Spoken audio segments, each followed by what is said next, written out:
High বন্ধুরা, তোমরা সবাই কেমন আছো? আমি আজ প্রথম কুমড়ো ফুলের চপ কীভাবে বানাতে হয় তোমাদের দেখাচ্ছি।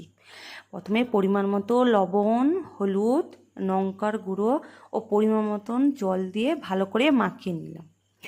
তারপরে ভালো করে মাখাতে হবে। তারপরে কড়াইতে সাদা তেল দিলাম, দিয়ে কুমড়ো ফুলটাকে বেসনের মধ্যে মাখিয়ে কড়াইতে ছেড়ে দিলাম।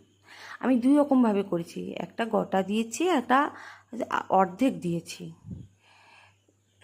তোমরা তোমরা সব কুমড়ো ফুলের চপ কে কে খেতে চাও আমাকে কমেন্ট করে জানিও। তারপরে কুমড়ো ফুল ভালো করে ভাজা হয়ে গেলে আমি একটা পাত্রে নামিয়ে নেব। তোমরা সবাই আমার চ্যানেলটাকে সাবস্ক্রাইব এবং লাইক করে দাও। কুমড়ো ফুলগুলো সুন্দর করে ভাজা হয়েছে, তোমরা চাইলে বাড়িতে বানাবে। আমি কুমড়ো ফুলকে খেয়ে দেখলাম, খুব সুন্দর হয়েছে।